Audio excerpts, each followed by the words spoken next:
Hey everybody, Yalancy Peterson here. It's still Ride with Peterson. It is still Tuesday, December 27th, 2022. But right now, and let's watch, it is 7:17 p.m.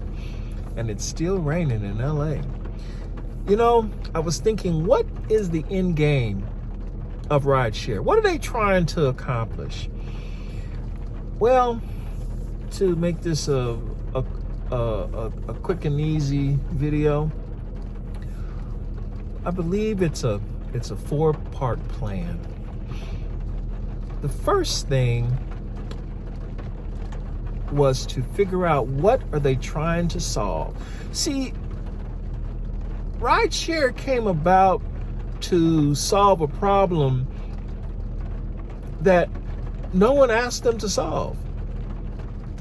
My understanding of how it got started was we had a couple of guys who wanted to rent a nice car, get a limo ride, and they were appalled with how much money it costs to get this vehicle to pick them up. And they're like, there's got to be a cheaper way to do this.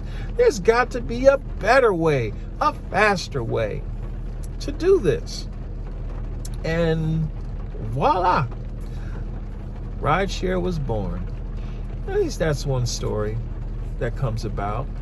They're like, hey, how can we make car service cheaper, faster, and more accessible for everybody? So what did they do?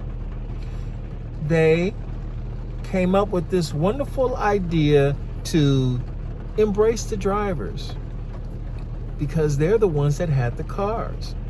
So they partnered with limo companies because they had the vehicles, they had the people willing to put in the hard hours and the work, and it helped them solve the number one problem of any business, but in particular limousine companies: getting the customer.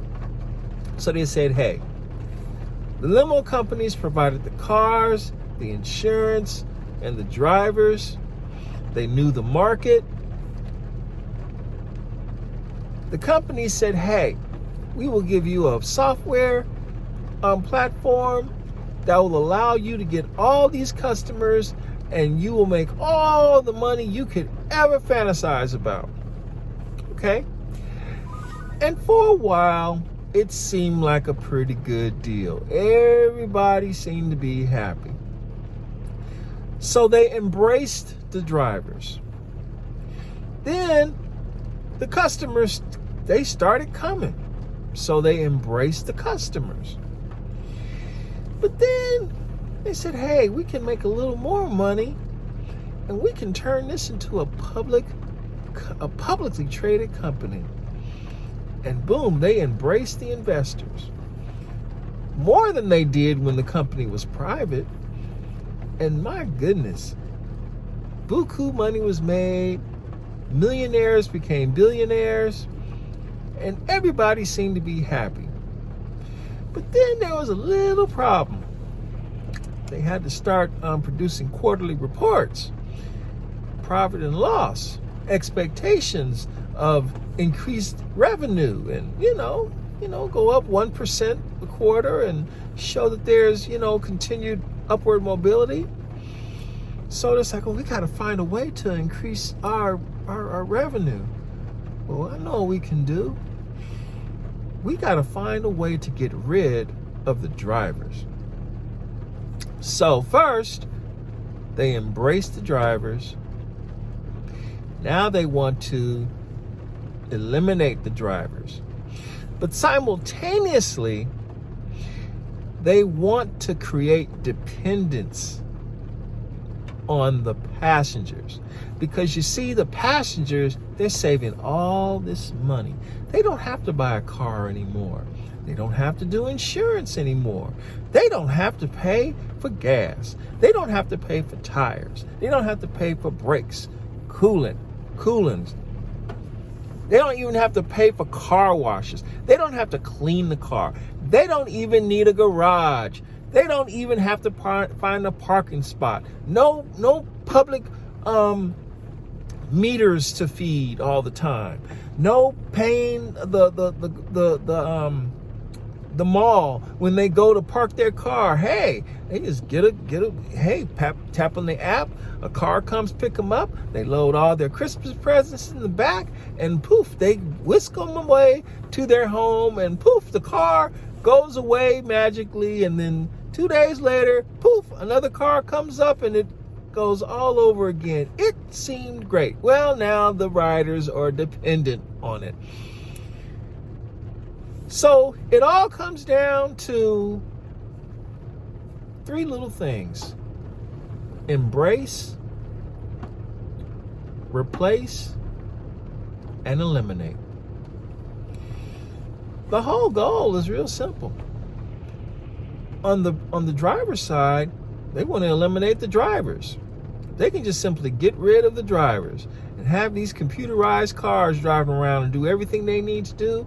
It's okay. With the cost of cars increasing by the minute, looking at how much it's going to cost to get an electric vehicle, a lot of people are saying, hey, you know what? Those lease payments on that Honda Accord aren't looking too friendly to me right now, but I can handle a monthly subscription to Uber. That seems great. So I'm going to get rid of my little Honda Accord. This will be the last one I drive, and I'll do it. Do you know how many 3 Series owners I drove from the BMW dealership back to their homes in Beverly Hills?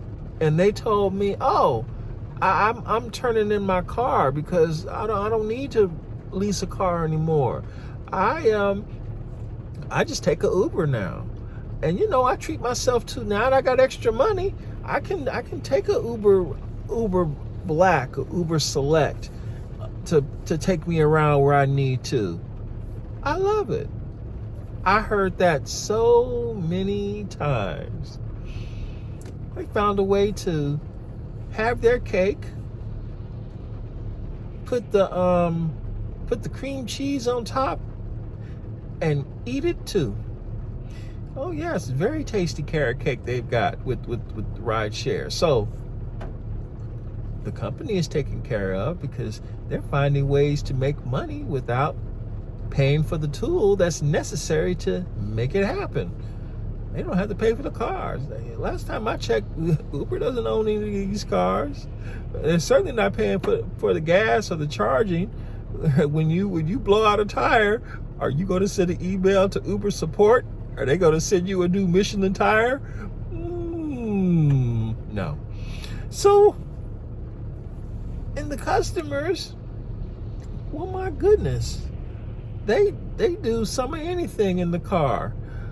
The stories I could tell you of all the shenanigans that happened in that BMW,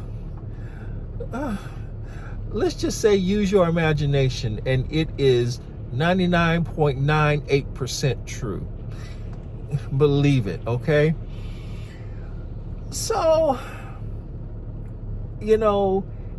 but the thing is, the very reason why Rideshare will fail, because of what they are trying to do. I am convinced of it. It's going to catch up with them, because what's going to happen is one day enough riders and enough drivers, well, no, not the riders. The riders are going to ride this ride for as long as they can. It's not the riders, no. Enough drivers, the foundation, the blood of this thing we call Rideshare. They're going to look and they're going to say, wait a second. They're hurting me. I'm going to keep it PG. They're hurting me, and I don't want to be hurt anymore. And so I'm just going to stop. I'm going to choose to no longer contribute my resources to this thing that's hurting me. What would you think would happen to the company if every car around the world instantly stopped for, let's say, 3 months. Not a single car on the road for 3 months. How long will this technology company be able to use technology to get someone their Happy Meal, to deliver someone from the airport to a rental company? How long will this technology company be able to use software to process credit card payments for vehicles that will never arrive? How long will this technology company be able to sustain its share price?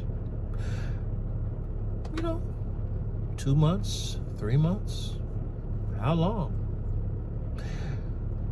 Maybe they have enough money saved up so that when the share price goes below $1 a share, they can take the company back private again. But then, what happens after that if they don't have any drivers willing to drive for them? So the race is on to get these autonomous vehicles approved and on the road as quickly as possible before that moment happens, because you better believe it will happen. Drivers are going to look at it and they're going to say, you know what?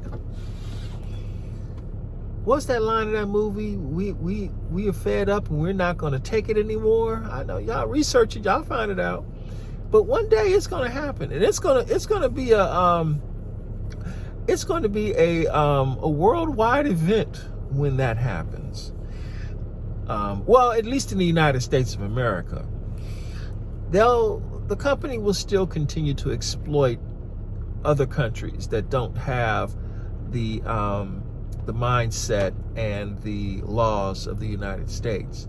But other countries that are far more accommodating to exploitation, Uber will be around for those companies for the longest, for those countries for the longest. But it will be interesting to see what happens in the United States.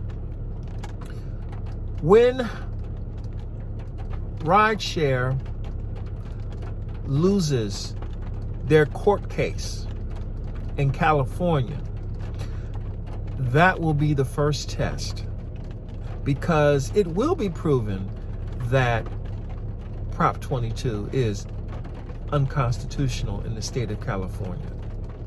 It will be proven that the entire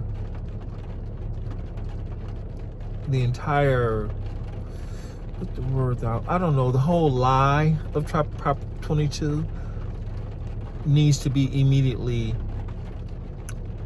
dismantled. And when their share price falls, that will be the first test of what happens. Other states will probably follow suit and model their laws after what California does. But then there are some states that won't. Like, more than likely, Texas and Arizona. Those states will continue to let the company abuse its drivers. And so knowing Uber, they'll say, hey, we'll just move to Texas. Because knowing Texas, they will pay Uber buku money to move to a nice, beautiful headquarters. And they will get all kinds of tax breaks, and they will have all these wonderful incentives, and Uber will be a very happy camper in Texas. Hey, that's what I think is going to happen. California might be the biggest cow of them all, but they ain't the only cow. And when it comes down to it, the OJs sang it best. For the love of money. It's just that simple. Oh, I'm giving y'all a preview of what the next video is going to be too. Oh, when that court ruling happens. Now, if I'm wrong, then I'm wrong. It's all right. But I truly do believe that, libtard California will tell the rideshare companies who's really in charge. And a business decision will be made. All right, everybody. I'll catch y'all in the next video.